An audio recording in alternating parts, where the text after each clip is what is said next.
السلام علیکم ورحمۃ اللہ.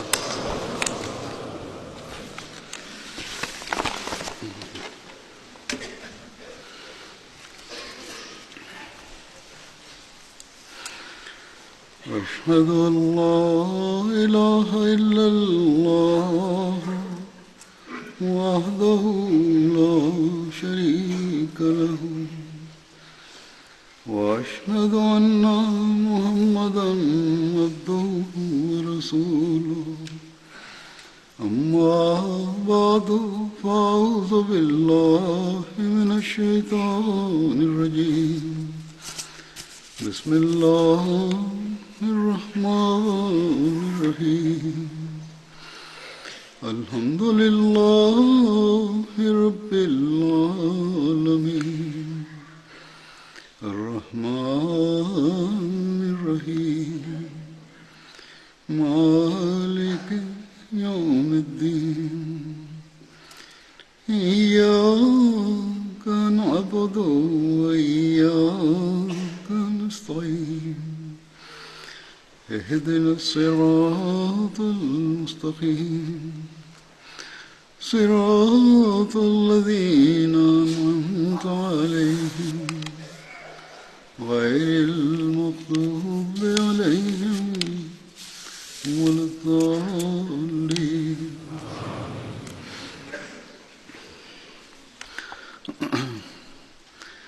حضرت مسلم موعود رضی اللہ عنہ نے آج سے تقریباً 100 سال سے زائد عرصہ پہلے ایک خطبہ دیا تھا. وہ مضمون آج بھی بہت اہم ہے، اس لیے اس خطبے سے استفادہ کرتے ہوئے میں آج عید کے حوالے سے کچھ باتیں کروں گا. انسان کی خواہش ہوتی ہے کہ اسے خوشیاں ملیں اور بار بار ملیں، اور عید کا مطلب یہ ہے کہ بار بار آنے والی. امام راغب نے لکھا ہے کہ العید وہ ہے جو بار بار لوٹ کر آئے. پھر لکھتے ہیں کہ اصطلاح شریعت میں یہ لفظ یوم الفطر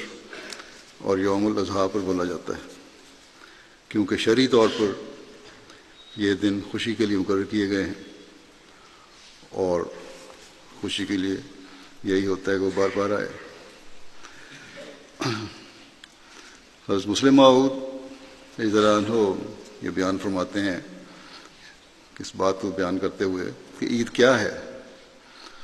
اور خوشی کیا ہے. اس پر اگر ہم غور کریں تو پتہ چلتا ہے کہ خوشی اصل میں اجتماع کا نام ہے، جمع ہونے کا نام ہے، اکٹھے ہونے کا نام ہے. اور دنیا کی جس قدر خوشیاں ہیں اجتماع سے پیدا ہوتی ہیں. عام معاشرتی زندگی میں بھی ہم دیکھتے ہیں کہ ایک انسان کو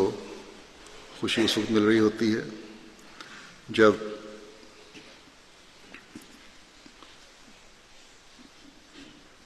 وہ لوگ جمع ہوں، اور اس کے لیے وہ بڑی تیاری کرتا ہے، لوگوں کو جمع کرتا ہے. جب اس کی شادی ہوتی ہے پھر اس کو خوشی کرتا ہے، پھر بچوں کے پیدا ہونے کی پر خوشی کرتا ہے، کیونکہ شادی کے بعد ایک نئی روح آ کر ان کے ساتھ مل جاتی ہے، ایک جماعت میں اضافہ ہوتا ہے. دنیا میں جس قدر اجتماع ہوتے ہیں وہ خوشیوں ہی کا موجب ہوتے ہیں، اور دنیا میں عموماً خوشی کے اظہار کا یہی طریق ہے کہ بہت سے لوگ ایک خاص تقریب کے لیے، خوشی کے اظہار کے لیے جمع ہوں. میلوں وغیرہ پر جو لوگ جمع ہوتے ہیں وہ بھی اس لیے ہوتے ہیں کہ میلے پر جا کر خوشی کریں. کبھی ایسا نہیں ہوتا کہ کوئی انسان چھپتا پھرے، کسی کے پاس نہ بیٹھے، جنگلوں میں چلا جائے اور جب اسے پوچھا جائے کہ تم ایسا کیوں کرتے ہو تو وہ کہے کہ میں خوشی منا رہا ہوں، آج میرے لیے عید کا دن ہے۔ کسی ملک، کسی علاقے، کسی قوم میں ایسی خوشی اور عید نہیں ہوتی جہاں لوگ عید اور خوشی منانے کے لیے ایک دوسرے سے چھپ رہے ہوں اور بھاگتے ہوں، بلکہ ہر ایک قوم کی عید یہی ہے کہ لوگ جمع ہوں اور خوشیاں منائیں۔ ہاں، جو لوگ اپنے غم اور افسردگی کو بڑھانا چاہتے ہیں ان کا یہ طریق ہوتا ہے، دوسروں سے علیحدہ رہنے کی کوشش کرتے ہیں۔ ڈپریشن کے مریضوں میں بھی ہم دیکھتے ہیں کہ عموماً یہ حالت ہوتی ہے۔ ہاں، جو اپنے غم غلط کرنا چاہتے ہیں، اپنے غموں کو مٹانا چاہتے ہیں، وہ مجلسوں میں بھی بیٹھتے ہیں اور لوگوں سے ملتے جلتے ہیں۔ عام طور پر ایسے مریض جو علیحدہ رہنے والے ہوں ان کو ڈاکٹر بھی یہی مشورہ دیتے ہیں کہ لوگوں میں بیٹھیں، باہر نکلیں، سوشلائز ہوں۔ بس غم کو پسند کرنے والے ایسے ہوتے ہیں کہ وہ علیحدگی اختیار کریں، گھروں میں بیٹھے ہیں تب بھی علیحدہ، باہر جائیں تب بھی علیحدہ، ایک کونے میں جا کر بیٹھ جائیں گے۔ غرض ایسے لوگ علیحدگی کو ہی پسند کرتے ہیں۔ اگر ان کے گھر میں کوئی مرگ ہو جائے، کوئی فوت ہو جائے، لوگ ہمدردی کے لیے جائیں تو تب بھی جس کو بہت صدمہ ہوتا ہے اور غم ہوتا ہے وہ یہی کہتا ہے کہ مجھے علیحدہ چھوڑ دو، میرے پاس سے ہٹ جاؤ۔ علیحدگی میں اسے اظہار غم کا بہتر موقع ملتا ہے، وہ اپنے دل کی بھڑاس آسانی سے نکال سکتا ہے۔ نارمل انسانوں میں بھی بہت سی دعائیں ہیں جو لوگوں کے سامنے اپنے اظہار غم نہیں کر سکتی اور چاہتی ہیں کہ علیحدہ ہو کر اپنا غم غلط کریں، یا کسی بہت قریبی کے ساتھ ہوں، زیادہ مجمع نہ اکٹھا ہو۔ لیکن یہ کبھی نہیں ہوگا کہ کسی کے ہاں لڑکا پیدا ہو اور لوگ اس کے گھر جمع ہوں اور وہ کہے کہ ہٹ جاؤ، مجھے اکیلا رہنے دو، تم لوگوں کے جمع ہونے کی وجہ سے میرا دل گھبراتا ہے۔ بلکہ وہ تو لوگوں کو بلا کر جمع کرے گا، اور جتنے لوگ آئیں گے اتنا زیادہ وہ خوش ہوگا، وہ سب سے خوشی سے ملے گا۔ اسی طرح شادی پر جتنے زیادہ لوگ آئیں، اس کے بلانے پر آئیں، اسے خوشی ہوتی ہے۔ بس اظہار غم کے لیے علیحدگی پسند کی جاتی ہے اور اظہار خوشی کے لیے اجتماع۔ اس بات کو اللہ تعالیٰ نے انسانی فطرت میں رکھا ہے کہ جب اسے خوشی ہو تو دوسروں سے ملے اور مل کر خوشی حاصل کرے۔ ہاں، دنیا میں بعض مطالبات کے لیے آج کل جلسے جلوس وغیرہ بھی ہوتے ہیں، وہ بھی اس لیے ہوتے ہیں کہ ہمیں غموں سے آزادی ملے، اور احتجاج اس لیے ہوتے ہیں کہ ہمیں خوشیاں نصیب ہوں۔ تو مقصد ان کا بھی یہی ہوتا ہے اکثر۔ بس خوشی اور اجتماع دونوں لازم و ملزوم ہیں، اور اسلام چونکہ دین فطرت ہے اس لیے اس نے عید کے موقع پر خوشی کا موقع پیدا کیا ہے، مسلمانوں کو جمع ہونے کا حکم دیا ہے۔ صرف ایک جگہ کے قریبی لوگ نہیں بلکہ تمام علاقے کے لوگ عید کے موقع پر عیدگاہ میں جمع ہوں اور عید کی خوشی منائیں۔ بس اس نظر سے ہم دیکھیں تو واضح ہوتا ہے کہ خوشی در حقیقت اجتماع کا نام ہے، اور اس لحاظ سے عید اجتماع کا نام ہے، اور سب سے بڑی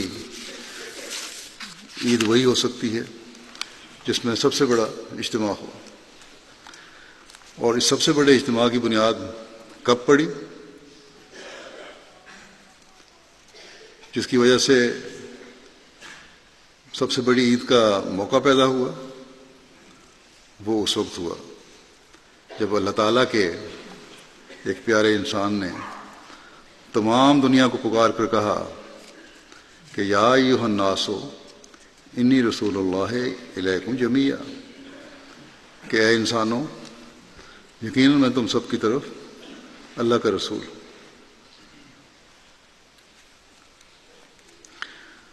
دنیا نے چھوٹی چھوٹی بہت سی عیدیں دیکھی ہیں۔ حضرت موسیٰ علیہ السلام کے وقت بھی عید ہوئی، حضرت داؤد علیہ السلام کے وقت بھی عید ہوئی، حضرت مسیح اور تمام انبیاء کے وقت میں عیدیں ہوئیں، لیکن یہ تمام عیدیں ان علاقوں میں ہوئیں جہاں یہ نبی پیدا ہوئے یا جس قوم میں مبعوث ہوئے۔ اس لیے یہ سب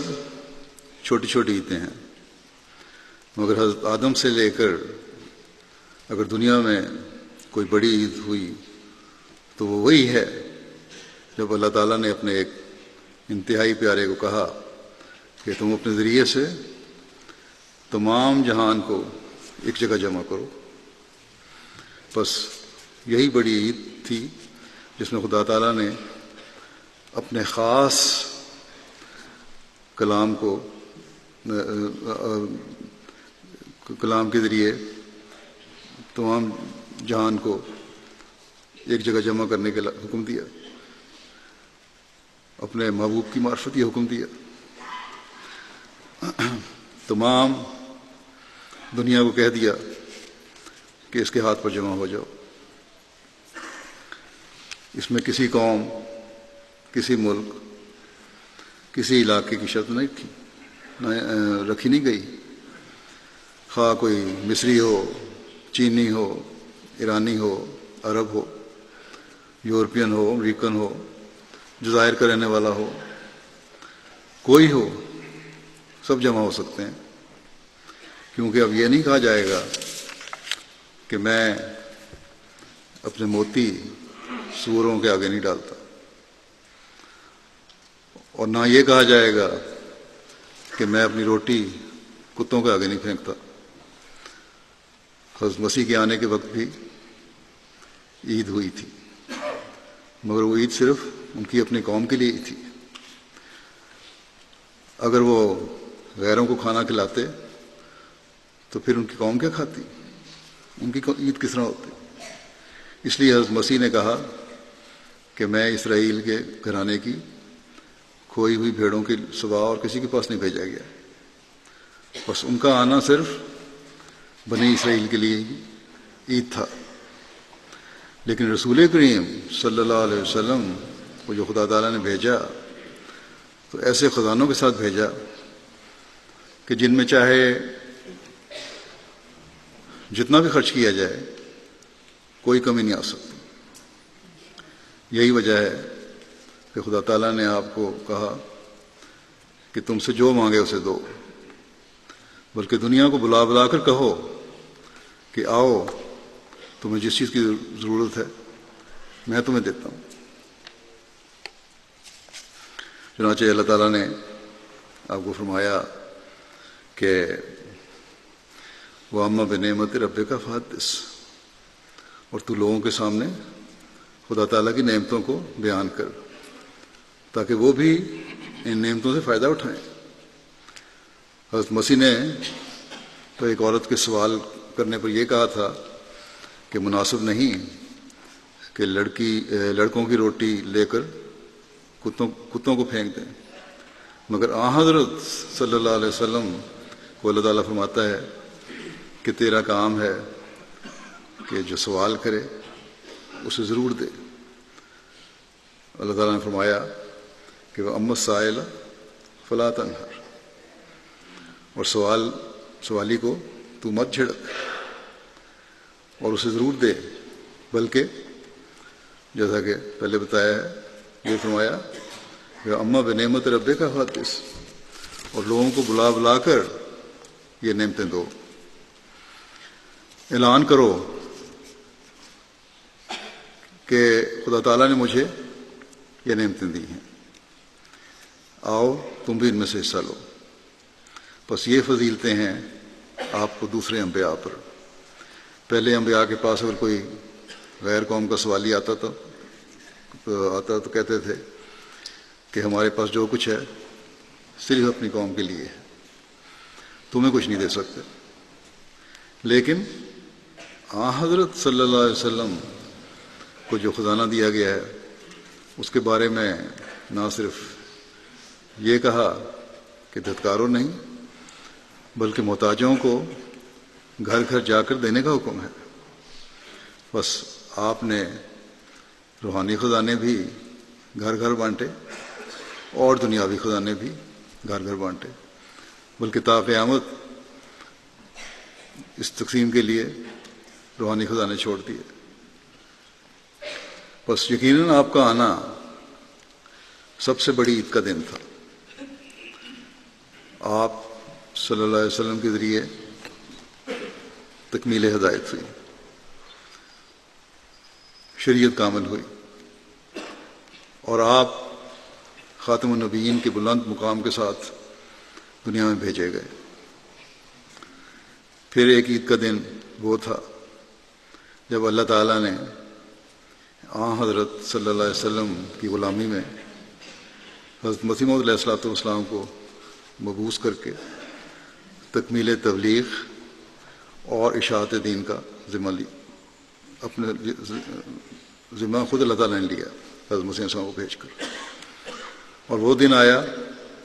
جب لیظہرہ علی الدین کلہ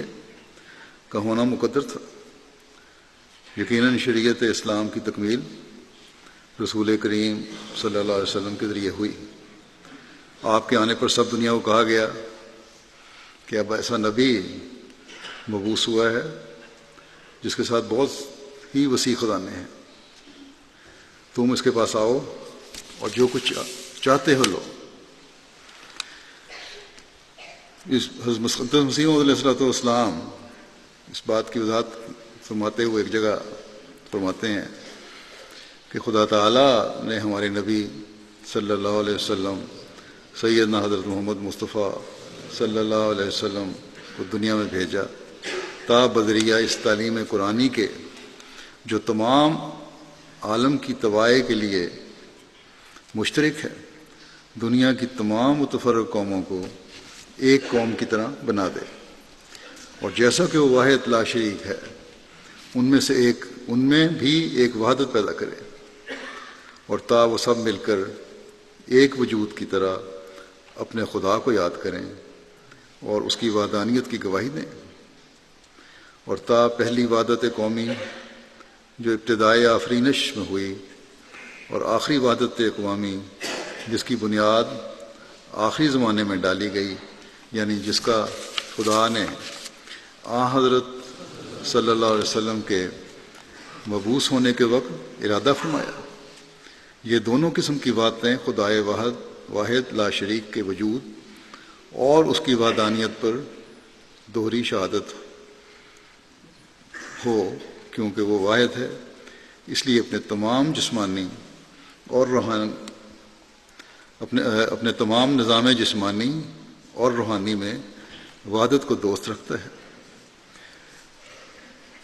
وہ واحد ہے، اس لیے اپنے تمام نظام جسمانی اور روحانی میں وحدت کو دوست رکھتا ہے، اور چونکہ حضرت صلی اللہ علیہ وسلم کی نبوت کا زمانہ قیامت تک ممتد ہے، اس وقت تک جاری ہے،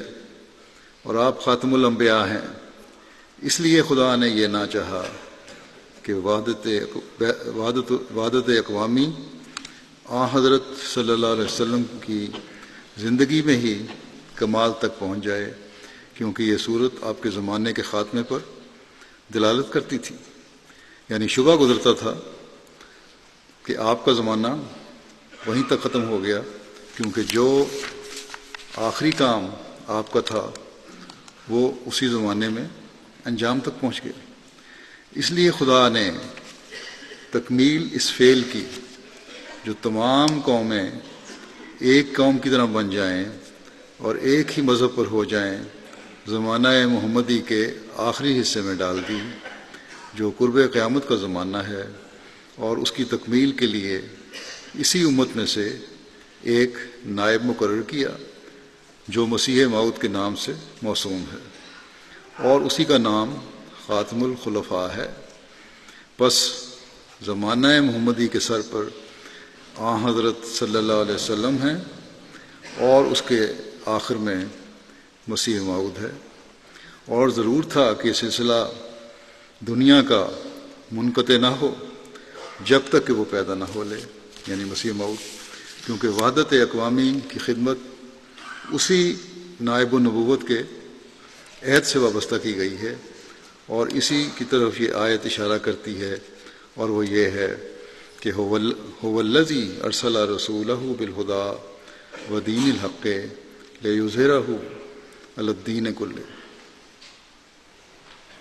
یعنی خدا وہ خدا ہے جس نے اپنے رسول کو ایک کامل ہدایت اور سچے دین کے ساتھ بھیجا تا اس کو ہر ایک قسم کے دین پر غالب کر دے، یعنی ایک عالمگیر غلبہ اس کو عطا کرے۔ اور چونکہ وہ عالمگیر غلبہ حضرت صلی اللہ علیہ وسلم کے زمانے میں ظہور میں نہیں آیا، اور ممکن نہیں کہ خدا کی پیش گوئیوں میں کچھ تخلف ہو، کسی قسم کا کمزوری ہو یا اختلاف ہو، اس لیے اس آیت کی نسبت ان سب متقدمین کا اتفاق ہے جو ہم سے پہلے گزر چکے ہیں کہ یہ عالمگیر غلبہ مسیح موعود کے وقت میں ظہور میں آئے گا۔ بس آپ صلی اللہ علیہ وسلم کا ہی یہ پیغام اور کام ہے جس کو تکمیل تک پہنچانے کے لیے آپ صلی اللہ علیہ وسلم کی دعاؤں کے ہی طفیل جو یقیناً عرش چکرائیں، اللہ تعالیٰ نے حضرت مسیح موعود علیہ السلام کی شکل میں آپ کو ایک غلام صادق عطا فرمایا۔ چنانچہ اس غلام صادق کو بھی اللہ تعالیٰ نے اپنے آقا و مطاع کی اتباع میں یہ اعلان کرنے کا فرمایا کہ یا ایھا الناس انی رسول اللہ الیکم جمیعا، کہ مسیح موسوی نے تو مانگنے والوں کو دھتکار دیا تھا، لیکن مسیح محمدی کو اس غلامی کی وجہ سے وسیع دسترخوان عطا فرمایا، جہاں کسی کو بیٹھنے سے دھتکارا نہیں گیا، بلکہ بلا بلا کر کہا جا رہا ہے کہ اس دسترخوان سے کھاؤ۔ اس لیے ہر نئی روح جو اس دسترخوان پر بیٹھ کر ہم میں شامل ہوتی ہے ہمارے لیے خوشی اور عید کا باعث ہوتی ہے۔ یہ شریعت کے احکام پر جمع ہونے کی عید ہے، اور جب سب لوگ عملی زندگی میں ایک دین پر جمع ہو جائیں گے تو اس کے نتیجے میں جو عید ہوگی وہ اصل عید اور بڑی عید ہوگی۔ اور اس عید کا ذکر، عید کا کرنا اس زمانے میں اللہ تعالیٰ نے ہمارے سپرد کیا ہے۔ بس اگر حقیقی عید کا کرنا اس زمانے میں اللہ تعالیٰ نے ہمارے سپرد کیا ہے تو پھر ہمیں اپنی حالتوں کا بھی جائزہ لینا ہوگا کہ کس طرح ہم اس کام کو سر انجام دے سکتے ہیں۔ حضرت مسیح علیہ الصلوۃ والسلام نے ہمارے لیے جو راہ عمل تجویز فرمایا ہے اس پر عمل کر کے ہم جلد سے جلد اس حقیقی لانے کے سامان کر سکتے ہیں، اس کام کو صحیح رنگ میں سر انجام دے سکتے ہیں جو اللہ تعالیٰ نے اس زمانے میں ہمارے سپرد کیا ہے۔ آپ صلی اللہ علیہ وسلم نے فرمایا، آپ نے جو نصائح فرمائیں ان میں سے مختصراً بعض باتیں بیان کرتا ہوں کہ ایسی فطرت حاصل کرو کہ خدا تعالیٰ کی محبت کسی غرض کے لیے نہ ہو، یہ فطرت میں ہو جائے ہماری کہ ہم نے اللہ تعالیٰ سے محبت کرنی ہے اور بغیر کسی غرض کے کرنی ہے، ایک دلی جذبے سے محبت کرنی ہے۔ پھر فرمایا کہ قرآن کو بکثرت پڑھو اور اپنے عملوں کو اس کے مطابق ڈھال کر عملی سچائی کے ذریعے اسلام کی خوبیاں دنیا پر ظاہر کرو۔ تبلیغ کے لیے فرمایا کہ تقویٰ بھی ضروری ہے، اس لیے قرآن کریم کی تعلیم پر عمل کر کے ہی تقویٰ پیدا ہو سکتا ہے اور عملی خوبیاں پیدا ہو سکتی ہیں۔ پھر فرمایا کہ حقوق اللہ اور حقوق العباد کی ادائیگی کی بھرپور کوشش کرو، یہ دونوں یہ تمہارے فرائض میں داخل ہیں۔ پھر فرمایا آپ نے جماعت کو نصیحت کرتے ہوئے کہ جماعت کو اقرار توحید اور اللہ تعالیٰ سے تعلق اور ذکر الہی اور اپنے بھائیوں کے حق ادا کرنے میں خاص رنگ پیدا کرنا چاہیے۔ پھر آپ فرماتے ہیں سچی توبہ کرو اور خدا تعالیٰ کو سچائی اور وفاداری سے راضی کرو، خدا تعالیٰ کو سچائی اور وفاداری سے راضی کرو۔ فرماتے ہیں پھر آپ نے فرمایا کہ نمازوں میں باقاعدگی اختیار کرو، تہجد میں باقاعدگی اختیار کرو، نوافل کی طرف توجہ دو۔ پھر آپ فرماتے ہیں اپنے دینی علم کو بڑھاؤ۔ پھر فرمایا تقویٰ میں ترقی کرو۔ پھر آپ فرماتے ہیں کہ حقوق کا ہمیشہ حق کا ہمیشہ ساتھ دو، سچائی پر قائم رہو، کبھی جھوٹ تمہارے سے نہ نکلے۔ پھر آپ فرماتے ہیں منکرین کے لیے بھی دعا کرو، جو نہیں ماننے والے منکر ہیں مسیح موعود کے، ان کے لیے بھی دعا کرو۔ پھر آپ فرماتے ہیں کہ نئے شامل ہونے والوں سے حسن سلوک کرو، جو نئے تمہارے اندر شامل ہوتے ہیں، نئی روحیں پیدا آتی ہیں، اس اجتماع میں اضافہ کر رہی ہیں، ان سے حسن سلوک کرو اور اپنے عمل سے ان کی تربیت کی کوشش کرو۔ حسن سلوک بھی کرو اور اپنے عملی نمونے ایسے دکھاؤ کہ ان کی تمہیں دیکھ کے تربیت ہوتی ہے۔ یہ چند باتیں میں نے بیان کی ہیں جو خلاصہ ہیں ان نصائح کا جو آپ نے ہمیں فرمائی مختلف وقتوں میں۔ بس بہت توجہ اور محنت سے ہمیں آپ علیہ السلام کی بیعت کا حق ادا کرنے اور اپنے سپرد کام کے سر انجام دینے کی ضرورت ہے۔ تمام دنیا کے لیے ایک نبی بھیجنا خدا کا کام تھا، دنیا کے لیے کامل اور مکمل شریعت بھیجنا خدا کا کام تھا، پھر تکمیل تبلیغ کے لیے تکمیل اشاعت کے لیے حضرت مسیح موعود کو بھیجنا خدا کا کام تھا، مگر عید بنانا اللہ تعالیٰ نے ہمارے سپرد کیا ہے۔ اس لیے جماعت کے لوگوں کو توجہ اور غور کرنے کی ضرورت ہے کہ کس طرح ہم ایسا اجتماع کریں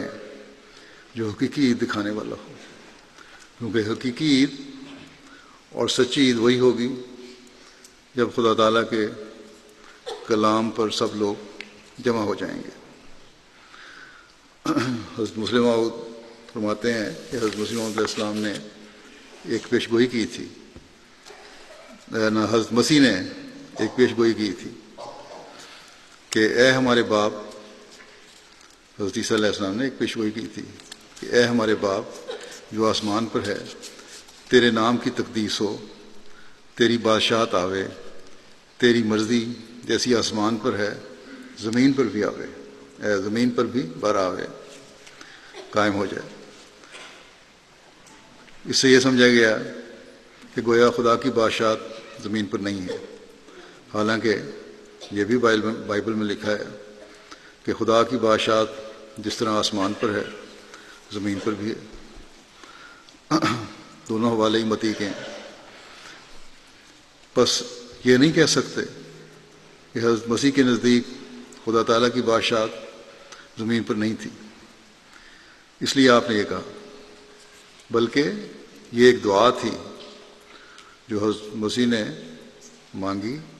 جو آن حضرت صلی اللہ علیہ وسلم کی بعثت کے متعلق تھی۔ کہ جس طرح خدا ایک ہے اسی طرح اس کا نبی بھی ایک آوے جو تمام دنیا کو ایک جگہ اکٹھا کرے۔ اس میں یہ اشارہ بھی پایا جاتا ہے کہ جس طرح آسمان کے ہر حصے میں فرشتے تسبیح اور تحمید کر رہے ہیں، اسی طرح زمین کے چپے چپے پر بھی ایسے لوگ پیدا ہو جائیں جو خدا تعالیٰ کی تحمید اور تقدیس بیان کریں۔ بس دنیا کے چپے چپے پر ایسے لوگ پیدا کرنا مسیح موعود کی جماعت کا فرض ہے۔ لیکن ہم اپنے آپ کو بھی دیکھیں کہ کیا ہم خدا تعالیٰ کے ذکر اور اس کی تقدیس بیان کرنے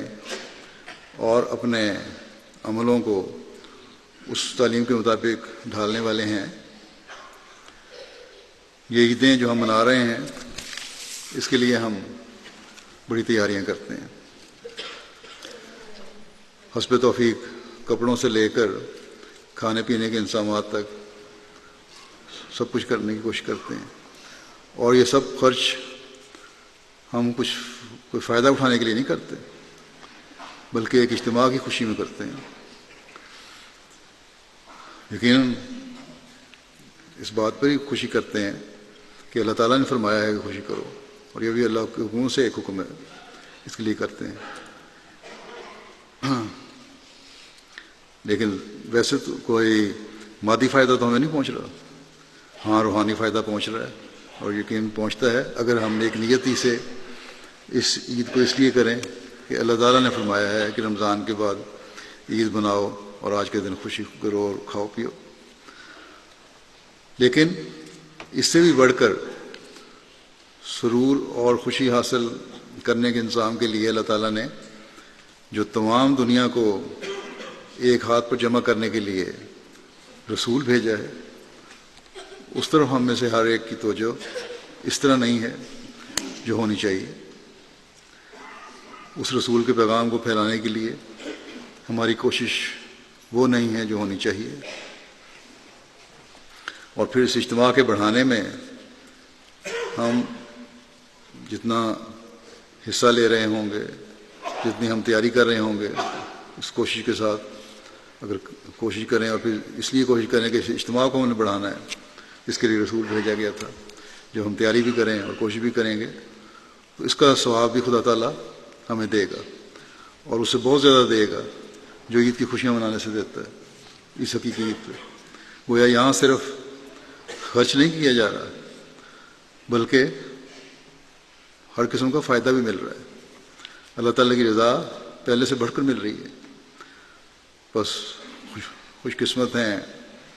ہم کہ ہم حضرت مسیح علیہ السلام کے ساتھ جڑ کر اس بڑی عید کے زمانے کا حصہ بننے والوں میں شامل ہیں۔ مسیح موعود کا زمانہ وہ ہے جب اسلام کو تمام دینوں پر غلبہ حاصل ہو جائے گا، اور حضرت صلی اللہ علیہ وسلم کی صداقت کو حضرت مسیح موعود علیہ السلام اور آپ کی جماعت کے ذریعے پھیلا کر سب دنیا کو ایک جگہ پر جمع کر دیا جائے گا۔ اس وقت انشاءاللہ ہماری اصل عید ہوگی۔ جب تک وہ عید نہیں ہے صرف ان عیدوں پر خوش نہیں ہو جانا چاہیے۔ حضرت مسیح علیہ السلام کے پیغام کو دنیا میں پہنچانے کا آپ نے ہم سے وعدہ بھی لیا ہوا ہے، بس اس کے لیے ہمیں کوشش کی ضرورت ہے۔ آج دنیا اللہ اکبر کے نعرے سے خوفزدہ ہو جاتی ہے، کیونکہ بعض مسلمانوں کے عمل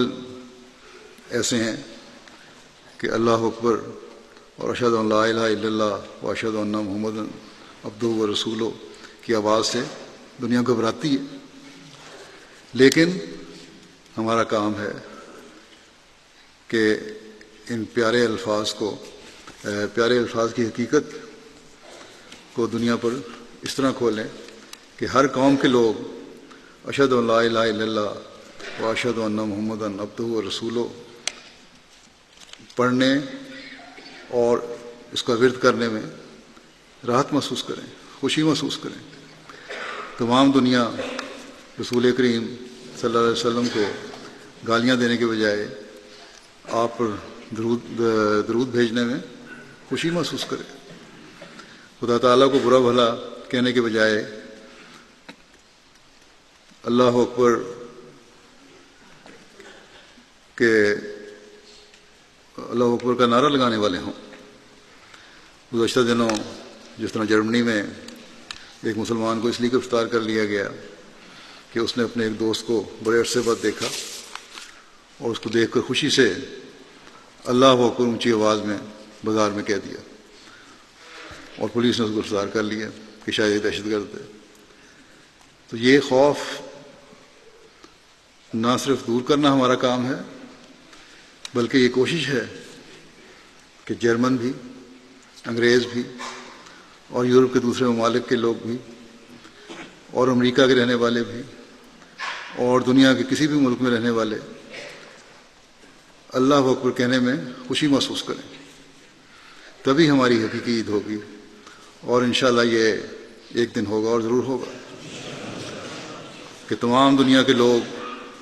حضرت صلی اللہ علیہ وسلم پر درود بھیجیں گے۔ یہ باتیں کسی دیوانے کا خواب نہیں ہیں، یہ کسی بچے کی سوچیں نہیں ہیں، بلکہ اللہ تعالیٰ کے وعدے کی تعبیر ہیں جو ایک دن پوری ہوگی انشاءاللہ۔ یہ اس کا وعدہ ہے کہ کتب اللہ لاغلبن انا ورسلی، کہ خدا نے عزت سے مقدر کر چھوڑا ہے کہ وہ اور اس کا رسول غالب رہیں گے۔ بس یہ تو تقدیر الہی ہے، پوری ہونی ہے۔ اللہ تعالیٰ اور اس کے رسول کا صلی اللہ علیہ وسلم کا نعرہ دنیا میں پھیلنا ہے۔ مسیح موت کے ذریعے حقیقی عید کی خوشیاں امت کو ملنی ہیں۔ بس اس کے لیے ہم میں سے ہر ایک کو اس کی جتنی بھی صلاحیت ہے تبلیغ کی کوشش کرنی چاہیے، تاکہ وہ اجتماع ہم دیکھ لیں جس کا اللہ تعالیٰ نے وعدہ فرمایا۔ اللہ تعالیٰ اس وعدے کے مطابق ہماری کوششوں سے بڑھ کر اس وقت ہمیں پھل لگا رہا ہے، اور مشرکین بھی توحید کی آغوش میں آ رہے ہیں، لیکن اس میں ہمیں تیزی پیدا کرنے کی ضرورت ہے۔ افریقہ میں بے شمار لوگوں کے خطوط آتے ہیں، مشرک تھے، اب بیعت کر کے لا الہ الا اللہ محمد رسول اللہ پڑھنے لگ گئے، یا بعض بوڑھے تھے جنہوں نے عیسائیت پہ تسلی نہیں ہوئی تو مشرک بن گئے، بتوں کی پوجا کرنے لگ گئے۔ احمدیت کا پیغام پہنچا تو انہوں نے سن کے کہا کہ میں تو مرنے کے قریب ہوں، میرے لیے دین بدلنا مشکل ہے، لیکن یہ پیغام حقیقی ہے اور یہی توحید ہے، اور تمہارے پیغام میں مجھے یقیناً سچائی نظر آ رہی ہے، اور میرے بچوں نے یہ پیغام قبول کیا ہے، اور میری دعا یہ ہے کہ آئندہ نسلیں میری اسی توحید پر قائم ہو جائیں۔ تو یہ انقلابات بھی اللہ تعالیٰ پیدا کر رہا ہے، لیکن اس کے لیے جس وہ کوشش کی ضرورت ہے ہماری طرف سے، وہ پہلے سے بڑھ کر ہونی چاہیے۔ خدا تعالیٰ ہمارے دلوں سے دنیا کی ملونی دور کر دے اور اپنی محبت کو ہمارے دلوں میں جگہ دے، اپنے دین، اپنے جلال اور اپنی شان کو دنیا میں پھیلانے کی توفیق عطا فرمائے۔ حضرت صلی اللہ علیہ وسلم کی صداقت اور مقام ہم دنیا کو بتانے والے ہوں۔ حضرت مسیح موعود علیہ الصلوۃ والسلام کے مشن کو پورا کرنے کی ہمیں توفیق دے۔ ہمارے دلوں کو بھی اللہ تعالیٰ اپنی محبت سے بھر دے۔ ہم حضرت مسیح موعود علیہ السلام کے رسالہ الفیض میں بیان کردہ اس نصیحت پر عمل کرنے والے ہوں، جس میں آپ فرماتے ہیں کہ اللہ چاہتا ہے کہ تمام روحوں کو جو زمین کی متفرق آبادیوں میں آباد ہیں، کیا یورپ اور کیا ایشیا، ان سب کو جو نیک فطرت رکھتے ہیں توحید کی طرف کھینچے اور اپنے بندوں کو دین واحد پر جمع کرے۔ یہی خدا تعالیٰ کا مقصد ہے جس کے لیے میں دنیا میں بھیجا گیا۔ سو تم فرماتے ہیں اس مقصد کی پیروی کرو،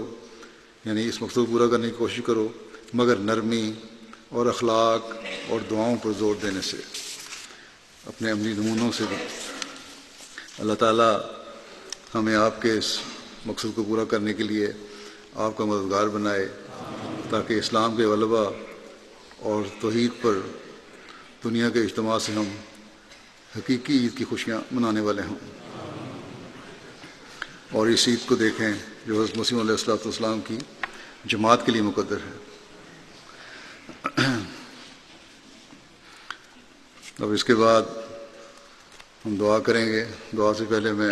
آپ کو بھی اور تمام دنیا کے احمدیوں کو عید کی مبارکباد بھی دیتا ہوں۔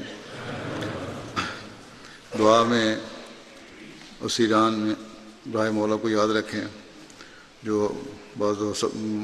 جگہوں پر بڑے سخت مشکلات میں جیلوں میں بند ہیں، اور موسم کی شدت بھی بڑی ہے۔ شہداء کے بھی بچوں کو دعاؤں میں یاد رکھیں، سلسلہ کے خادموں کو، واقفین زندگی کو دعاؤں میں یاد رکھیں، مبلغین کو دعاؤں میں یاد رکھیں جو مختلف دنیا میں تبلیغ اسلام کا فریضہ انجام دے رہے ہیں۔ اللہ تعالیٰ ان میں ہمت بھی پیدا کرے اور ان میں وفا بھی پیدا کرے، اور ان میں پہلے سے بڑھ کر جوش بھی پیدا کرے کہ وہ توحید کا پیغام ہر اپنے اپنے جہاں جہاں وہ متعین ہے وہاں کے ہر شخص کو پہنچانے والے ہوں، یہ مائدہ بانٹنے والے ہوں۔ تمام احمدیوں کے لیے عمومی طور پر دعا کریں، اللہ تعالیٰ ہر ایک کو اپنی حفاظت میں رکھے، حاسدوں کے حسد اور شر سے محفوظ رکھے۔ مسلم امہ کے لیے دعا کریں، اللہ تعالیٰ ان کو بھی عقل اور سمجھ دے، اور یہ مسیح موت کو ماننے والے ہوں، اور دجالی چنگل میں جو پھنسے ہوئے ہیں اس سے نکلنے والے ہوں، اپنی کھوئی ہوئی ساکھ کو دوبارہ قائم کرنے والے ہوں۔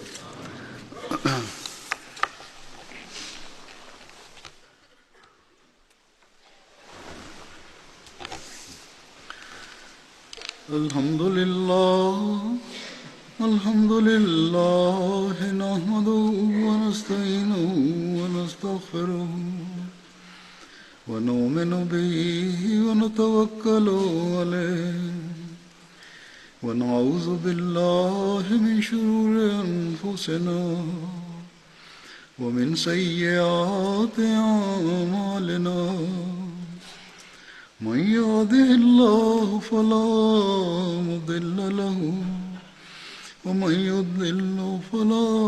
هادي له، ونشهد أن لا إله إلا الله ونشهد أن محمدا عبده ورسوله۔ عباد الله رحمكم الله، إن الله يأمر بالعدل والإحسان وإيتاء ذي القربى وينهى عن الفحشاء والمنكر والبغي يعظكم لعلكم تذكرون۔ اذكروا الله يذكركم وادعوه يستجب لكم ولذكر الله أكبر۔ دعا کر لیں۔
آمین.